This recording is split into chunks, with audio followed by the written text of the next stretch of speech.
TNT history.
Causes and events leading up to our entry into the war.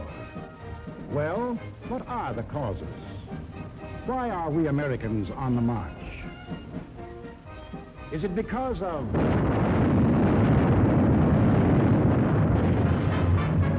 Pearl Harbor? Is that why we are fighting? Or is it because of Britain?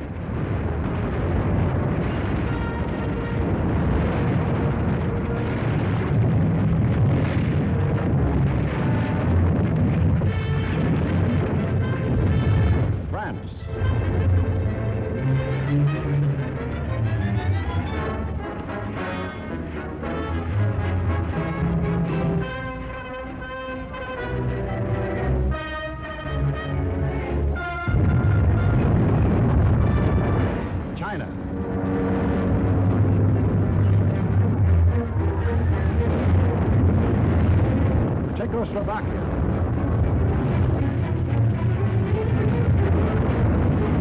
Norway,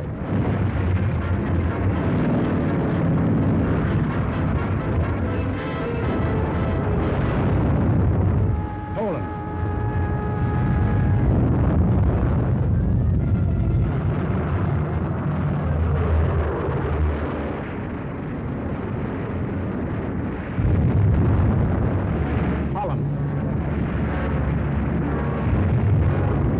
Greece,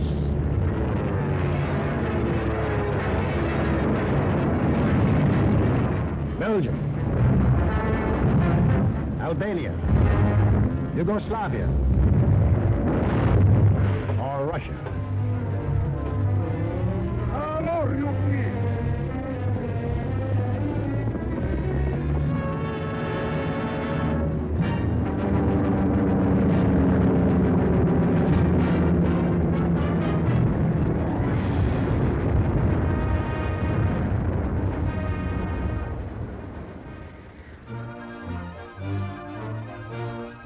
Just what was it made us change our way of living overnight? What turned our resources, our machines, our whole nation into one vast arsenal, producing more and more weapons of war instead of the old materials of peace?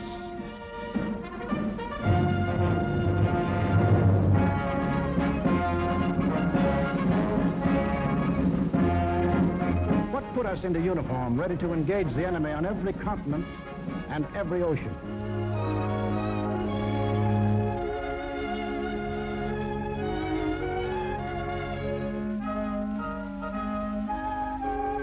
What are these two worlds of which Mr. Wallace spoke? The free and the slave. Let's take the free world first, our world. How did it become free? Only through a long and unceasing struggle inspired by men of vision. Moses, Muhammad, Confucius,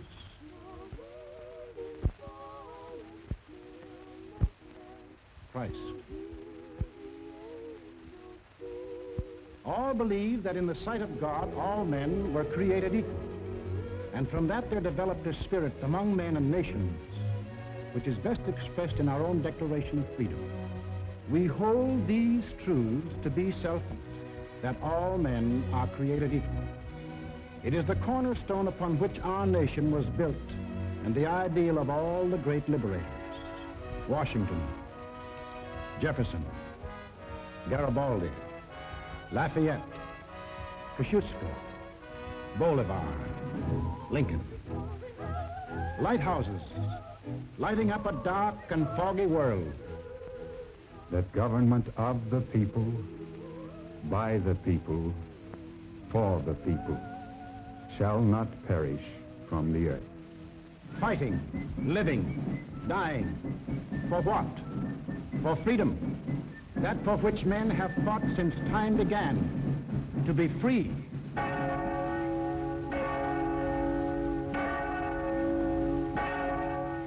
Is life so dear, or peace so sweet, as to be purchased at the price of chains and slavery? Forbid it, Almighty God. I know not what course others may take, but as for me, give me liberty, or give me death. But what of this other world? Here men insisted that progress lay in killing freedom.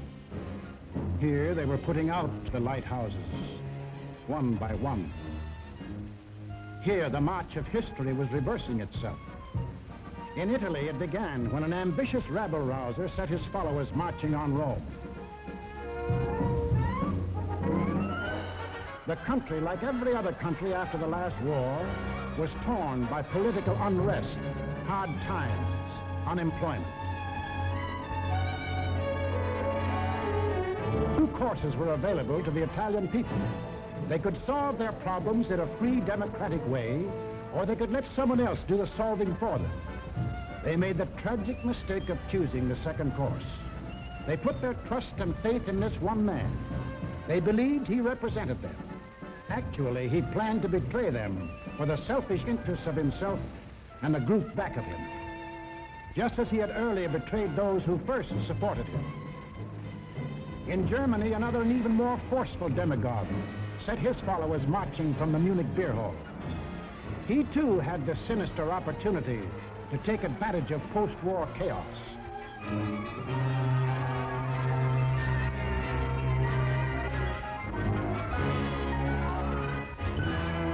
But he also had certain distinctive German characteristics to play on. To start with, the Germans have an inborn national love of regimentation and harsh discipline. He could give them that.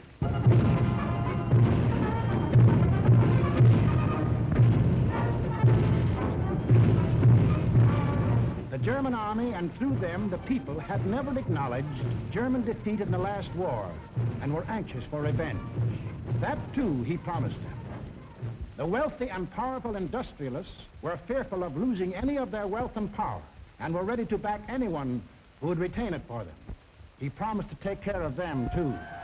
This man cunningly played all these ends against the middle and ruthlessly set out to murder the newborn German Republic.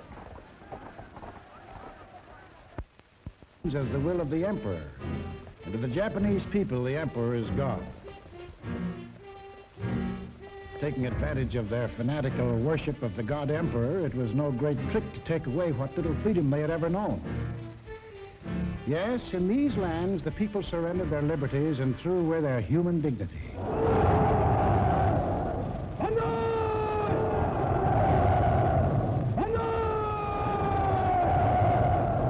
They gave up their rights as individual human beings.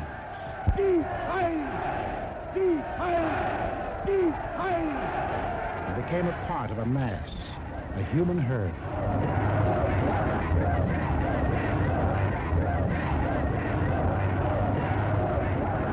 Although these countries were far apart and different in custom and in language, the same poison made them much alike.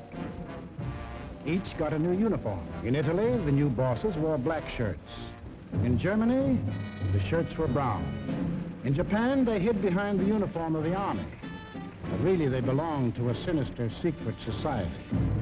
Their symbol was a black dragon. The other fellows had to have a symbol too.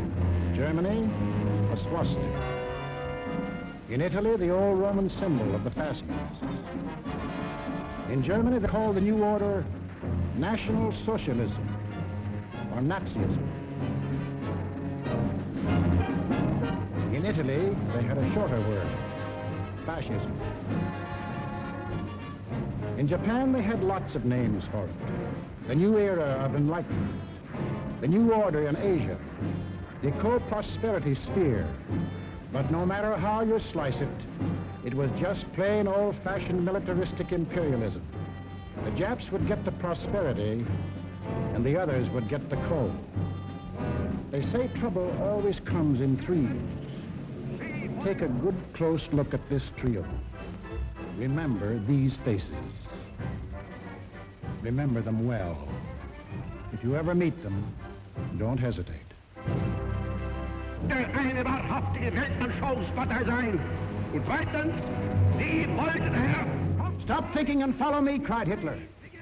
I will make you masters of the world. And the people answered, Heil! Heil!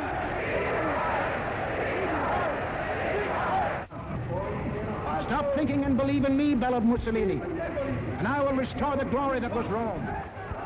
And the people answered, Duce, Duce. Stop thinking and follow your God Emperor, cried the Japanese warlords, and Japan will rule the world. And the people answered, Banzai, Banzai. Each system was alike in that the constitutional law-making bodies gave up their power. The Reichstag in Berlin, the House of Deputies in Rome, the Diet in Tokyo. And these elected representatives became collections of stooges, rubber stamp organizations. Applauding on cue the words of the leaders. Each system did away with free speech and free assembly. Each system did away with a free press and substituted a press controlled by the party. Through their ministries of propaganda, each took complete control of the theater, the movies, the radio. Every cultural activity and every channel of information was controlled by the most important members of the party. Each did away with free courts and trial by jury, and substituted courts and judges run by the party.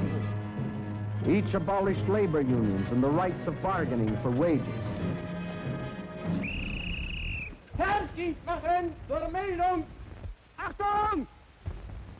Abteilung 6, 310 mit 13114 beim Kranbau.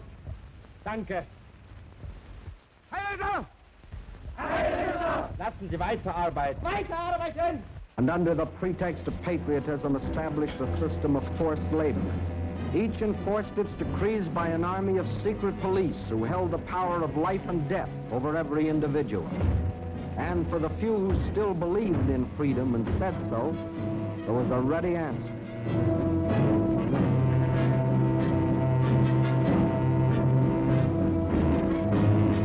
Con una mazza si può imporre silenzio ai più grandi intelletti del mondo. The greatest intellect in the world can be silenced with this. That is an exact translation of the words these black shirts cheer so lustily. Sage nur so viel. Wenn ich das Wort Kultur höre, dann greife ich schon nach meinem Revolver. Whenever I hear anyone mention the word culture, the first thing I do is reach for my gun. Yes, they had the answer. The blackjack and the gun.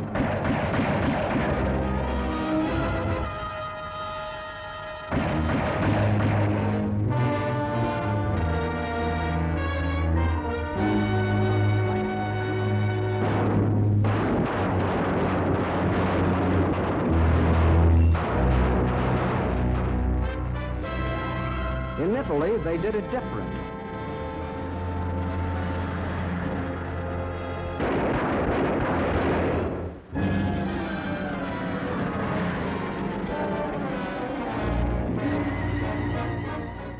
while in Japan,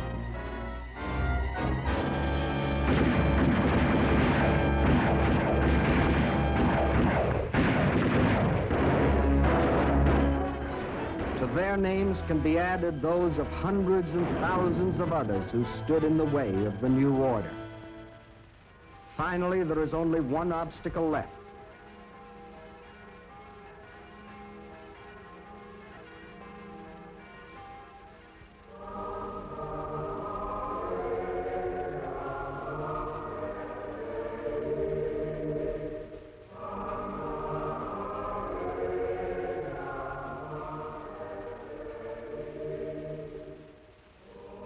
The word of God and the word of Führers cannot be reconciled.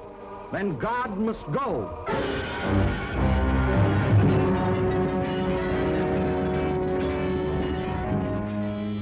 I am absolutely clear in my own mind, and I think I can speak for the Führer as well, that both the Catholic and Protestant churches must vanish from the life of our people. Thus spoke Dr. Alfred Rosenberg. And if you have any doubt that he spoke for his Führer, here's what happened.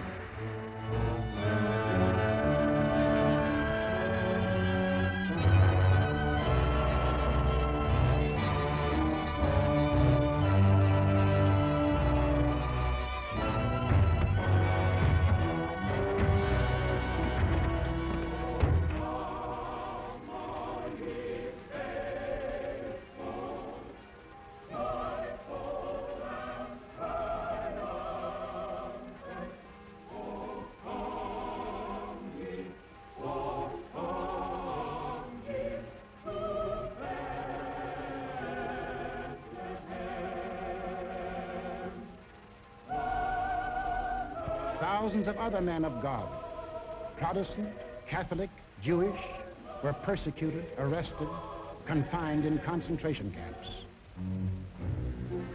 Our Führer is the intermediary between his people and the throne of God. Everything the Führer utters is religion in the highest sense. It is only on one or two exceptional points that Christ and Hitler stand comparison, for Hitler is far too big a man to be compared with one so petty.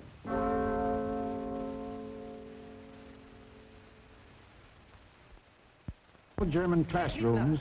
Adolf Hitler ist unser Retter, unser Held, der edelste Führer auf der ganzen Welt. Für Hitler leben wir und wir sterben gerne wir. Für den Führer bis zum Tod, denn er ist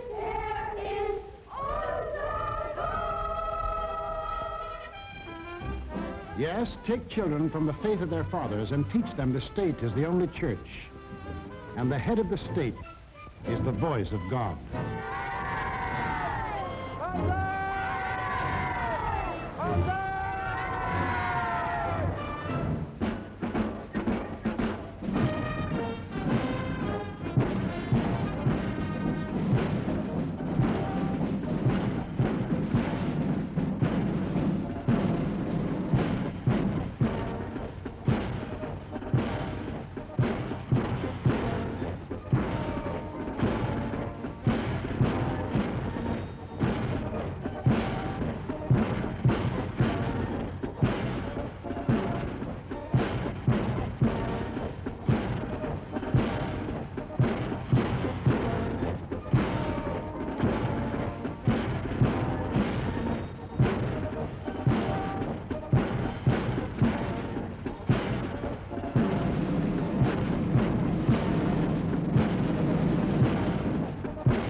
the way of life, or better, the way of death, in that other world.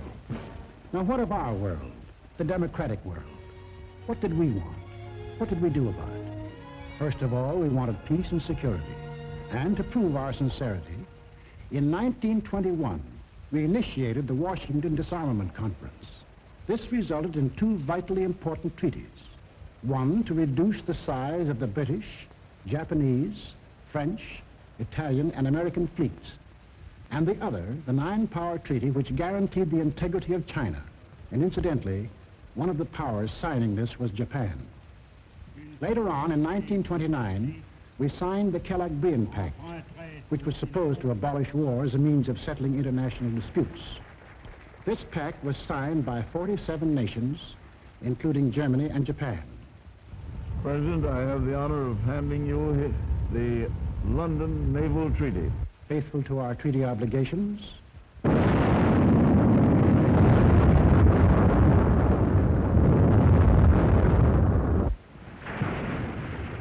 we scrapped more than 60% of our naval tonnage, and our army was reduced to a standing force of 136,000 men, smaller than that maintained by the little state of Romania. We let our hopes for peace become so strong that they grew into a determination not to fight unless directly attacked. We let ourselves be influenced by those who said that we could find security through isolation. The confusion in our way of thinking is apparent in the slice of public opinion as it appeared in Pathé News in 1939.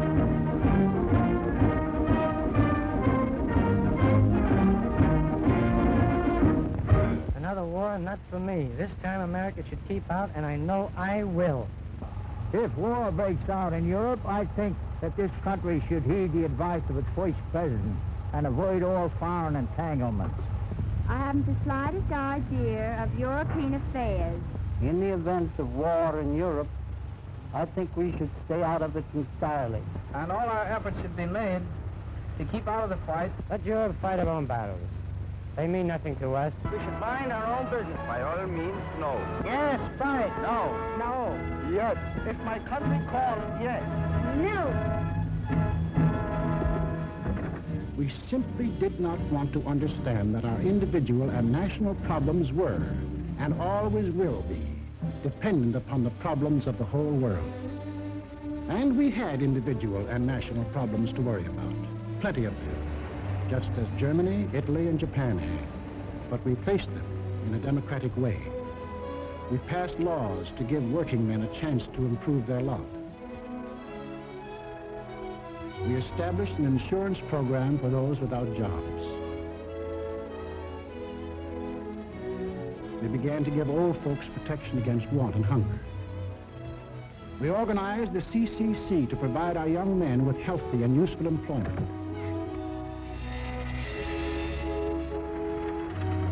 A federal works program came into being and changed the face of our nation with new roads, bridges, schools.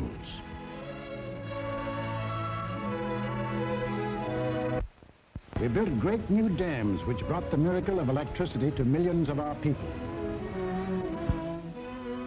These were some of our accomplishments, but there were others not so creditable. We turned our backs on the League of Nations.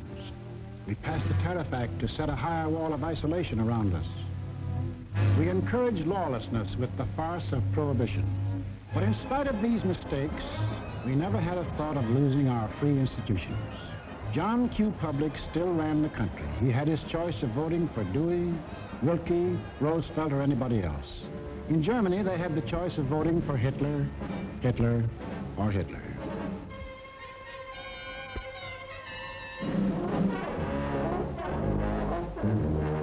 Over here, John Q. still read what he pleased. And although he heard of books being burned in other countries, he would have laughed if anyone had told him his books would ever be burned.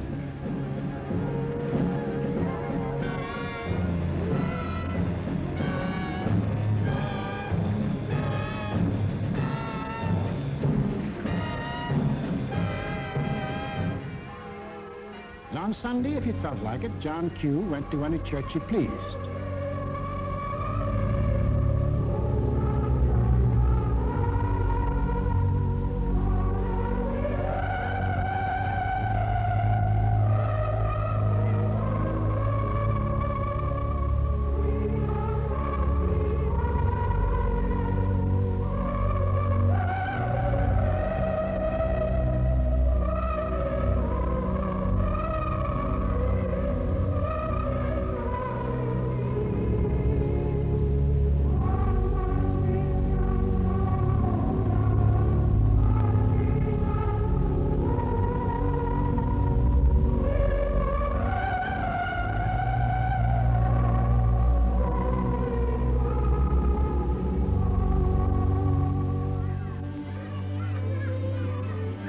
most of all, he got a kick out of seeing his kids grow up.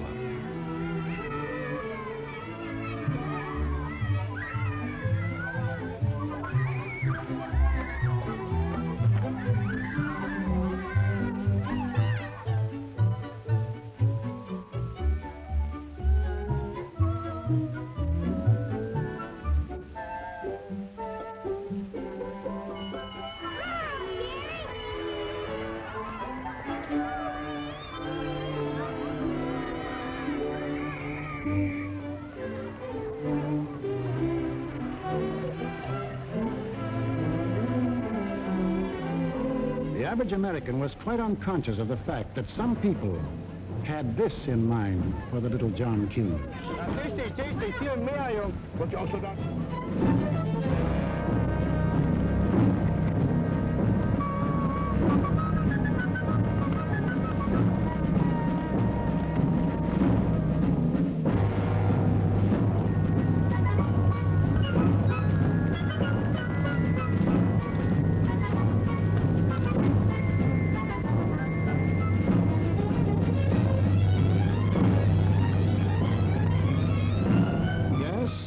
Children were being trained to kill, John Q's kids were giving their pennies to help them have life.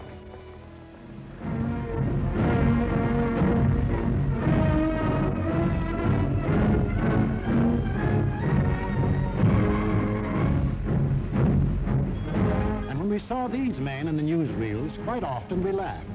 To us, they looked like characters in a musical comedy.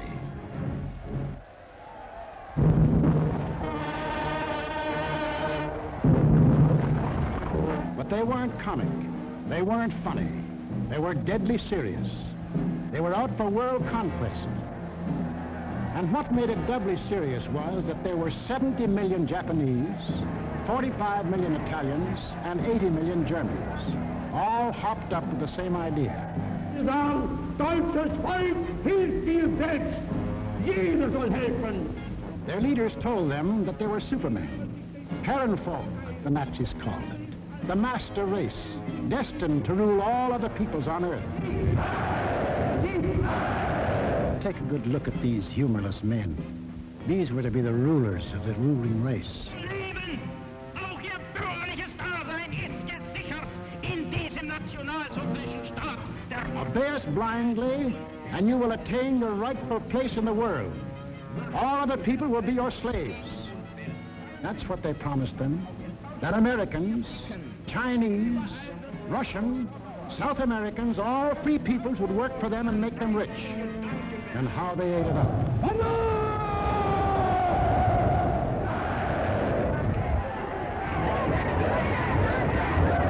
We shall restore the glory that was Rome. Today we rule Germany. Tomorrow the world.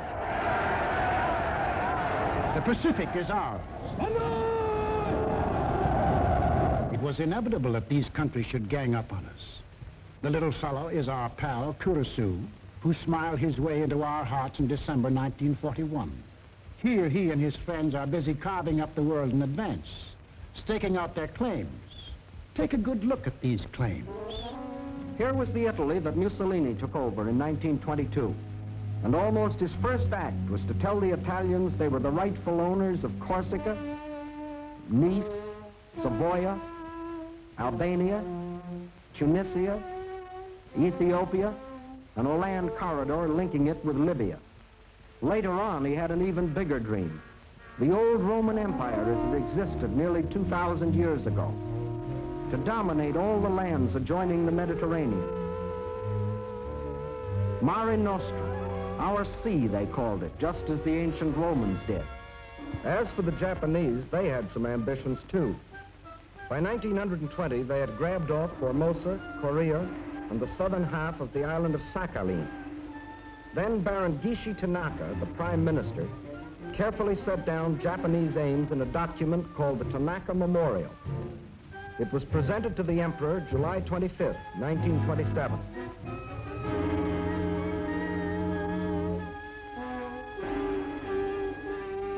Here was their dream.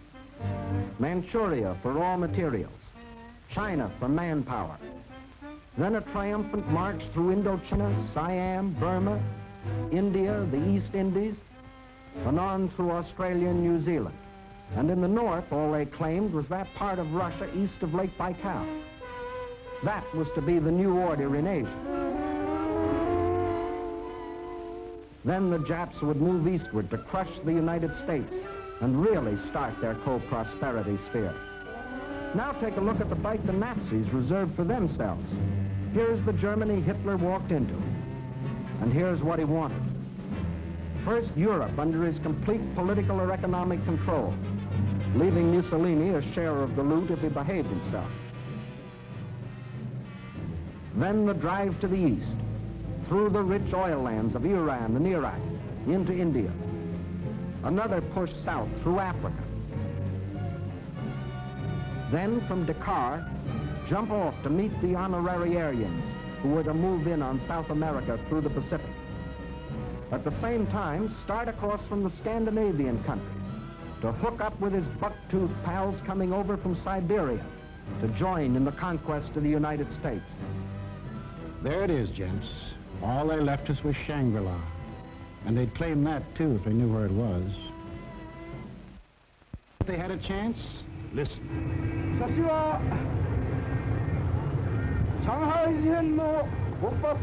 When war comes between Japan and the United States, I shall not be content merely to occupy Guam, the Philippines, Hawaii, and San Francisco. I look forward to dictating the peace to the United States in the White House at Washington. Yamamoto wrote those words on January of 1941. Yes, the conquering Jap army down Pennsylvania Avenue. That was the final goal. You will see what they did to the men and women of Nanking, Hong Kong, and Manila. Imagine the field day they'd enjoy if they'd marched through the streets of Washington. But before striking, a preliminary step was necessary. From Berlin, from Rome, from Tokyo, the campaign started. Propaganda to confuse, divide, soften up their intended victim. Put them on the defensive. Scream you're abused. Shout you're oppressed. The world's wrong, you're right. If you shriek it loud enough and often enough, they'll believe you. Above all, use their free press and their free speech to destroy them. Lebensraum, ja, Lebensraum, meine Volksgenossen. Lebensraum, they demanded.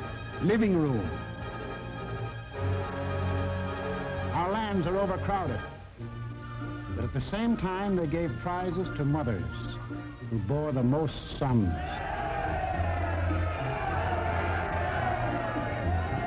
They brought together large groups of young men and young girls for human breeding. Read what one of their leaders wrote.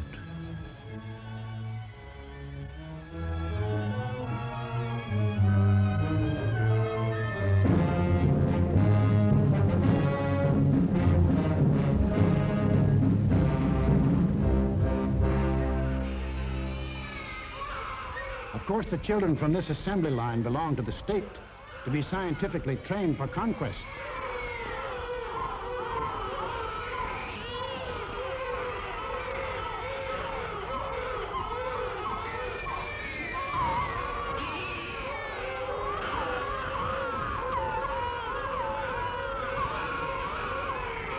Another howl was the lack of raw material. They claimed they were the have-nots and we were the haves. But out of this supposed lack, they built up the greatest war machines the world has ever known. These are the published figures from the German military budget. Actually, between 1933 and 1939, Hitler's program of rearmament cost more than $80 billion.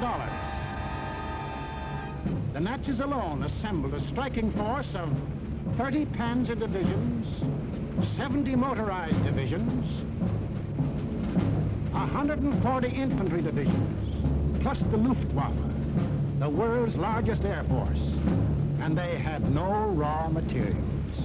Think of the bread, the automobiles, the good things of life that the German, Italian, Japanese leaders might have given their people if they had spent this money for peace instead of war. You know what billions we are now spending to match their military force? No. No, these arguments were all smokescreens. When war came, the democracies proved to be the have-nots, and our enemies the haves. And when war came, where did it come?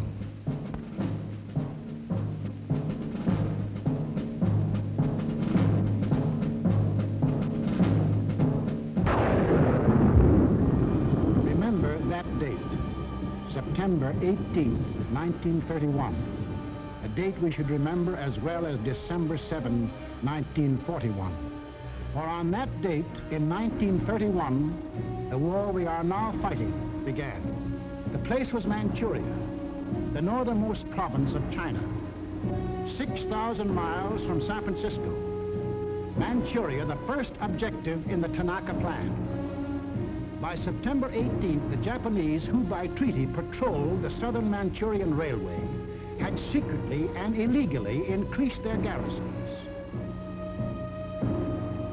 On the Korean-Manchurian border, an entire Japanese army was assembled, conveniently equipped for a winter campaign. All they needed was an excuse. They made their own. At 10:30 that night, just after the Mukden Express had passed by, a section of track was dynamited, causing damage to one rail and 2 fish plates. Japan's honor had been violated. Within half an hour, the Japanese railroad garrison launched a coordinated attack on the barracks of the sleeping Chinese army at Mukden. The slaughter was appalling.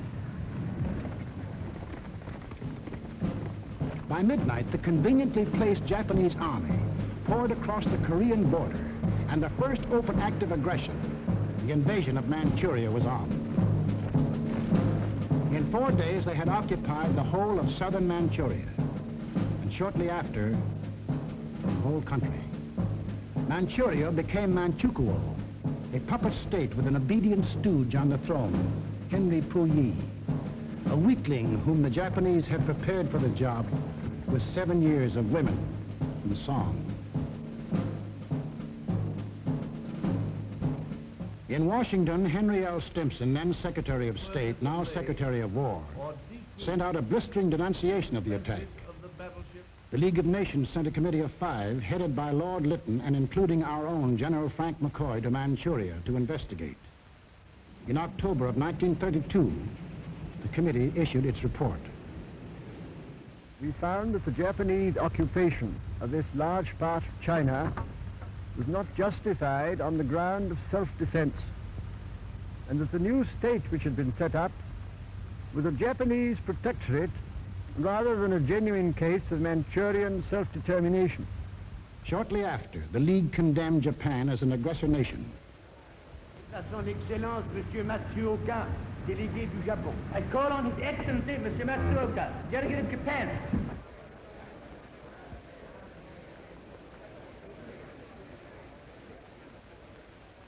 It is a matter of common knowledge that Japan's policy is fundamentally inspired by a genuine desire to guarantee peace in the Far East and to contribute to the maintenance of peace throughout the world.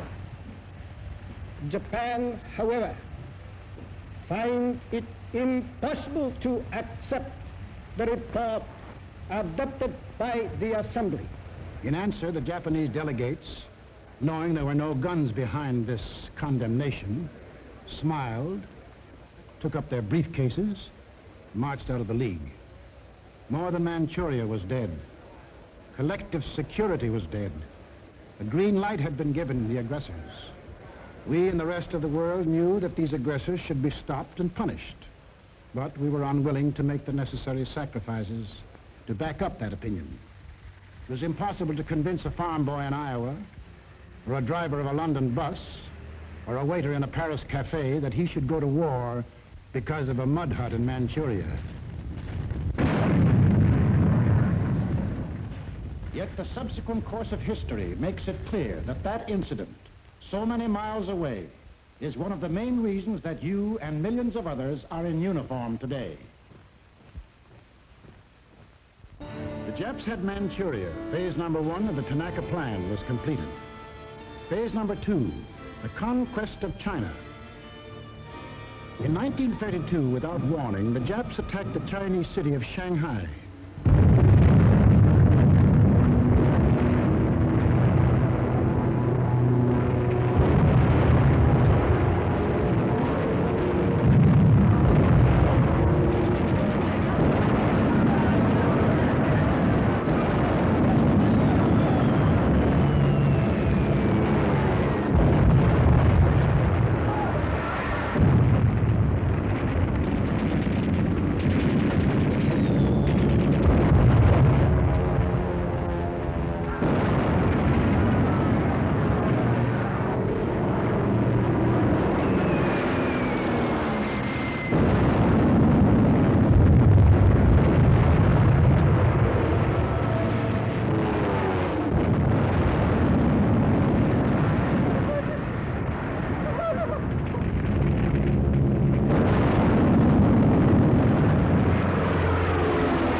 Here they met such stubborn resistance that they had to pour more than 75,000 troops into the local battle before capturing the city. This resistance made them decide to shift their campaign to the north, and in 1933 they added the province of Yehol to Manchuria. Yes, the Japs launched the second phase of the Tanaka Plan, but they had yet to finish it. A united nation stands against them. Under the inspired leadership of General Chiang Kai-shek, the Chinese people fought and still fight on. Meantime, what of Japan's partners? What helpless people were they planning to bomb, slaughter, drive into slavery? Hitler was not yet ready, but Mussolini was. Mussolini had to be. His people were growing restless. Fascism hadn't produced the heaven on earth that he had promised them. So he pulled the old trick of launching a foreign war to divert attention from troubles at home. So Mussolini beat his chest like Tarzan and looked around for a worthy foe. He found one, Ethiopia. A good country for the beginning of a glorious empire. Its army had no machine guns. Its army had no tanks. Its army did have an air force, exactly one old airplane. One airplane against a nation which had developed a new theory of total air war, of the blitz which would wipe out cities, destroy civilians, men, woman, and child. In October of 1935, following the Japanese example, an incident was provoked at the little settlement of Wall near the border of Ethiopia and Italian Somaliland. Italy's honor had been violated. Refusing any arbitration, Mussolini moved the whole might of his army through the Suez Canal to overrun the undefended country. Ethiopia's emperor, Haile Selassie, appeared before the League of Nations.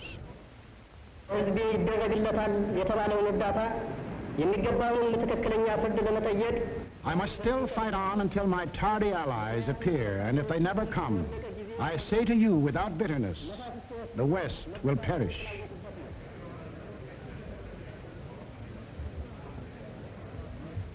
Members of the League half-heartedly stopped trading with Italy, but refused the only thing that will stop any aggressor, force.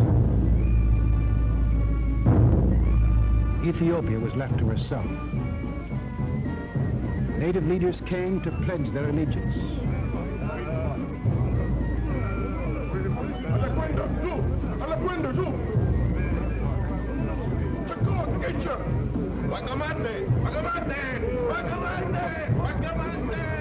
The people of Ethiopia, with their spears and bare hands, faced the guns and the tanks of the invaders, fighting desperately and gallantly to save their country from conquest.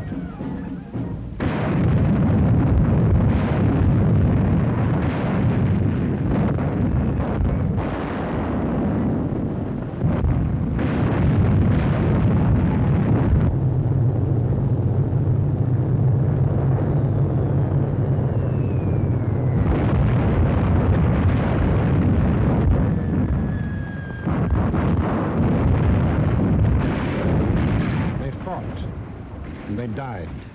But in the end, there could be but one result. Might triumphed. Italy conquered Ethiopia. Many of our elected leaders warned us of danger.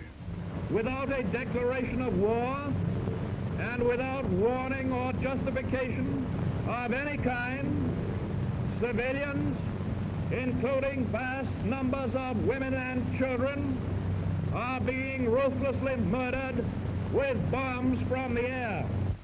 But we were still hypnotized by the fact that two broad oceans stood between us and the rest of the world. We didn't realize that the time when months were needed to span these oceans was ended, that the steamship had cut these months to days, and that now the whole Earth's surface could be covered in the space of hours. Yes, we were a nation that wanted peace. But we hadn't yet learned that peace for us depends on peace for all. Nobody would run the risk of war because of some mud huts and barren plains in Ethiopia, any more than we would run the risk for some similar huts and plains in Manchuria. Correctly interpreting our attitude, the aggressors were all the surer that they could get what they wanted. Japan had started on her march of conquest. Italy had begun her new empire. And now the third gangster. What about him? We'll take him up in our next film and show how he joined his partners and put in his bid. For this is what we are fighting. Freedom's oldest enemy. The passion of the few to rule the many. This isn't just a war. This is the free people's life and death struggle against those who would put them back into slavery. The free peoples of America and Britain, of Russia and China, of Canada, Australia, and all the 30 United Nations that have sworn that man shall still remain free. That is the cause in which we fight. We lose it, and we lose everything. Our homes, the jobs we want to go back to, the books we read, the very food we eat, the hopes we have for our kids, the kids themselves. They won't be ours anymore. That's what's at stake. It's us or them. The chips are down. Two worlds stand against each other. One must die, one must live. 170 years of freedom decrees our answer.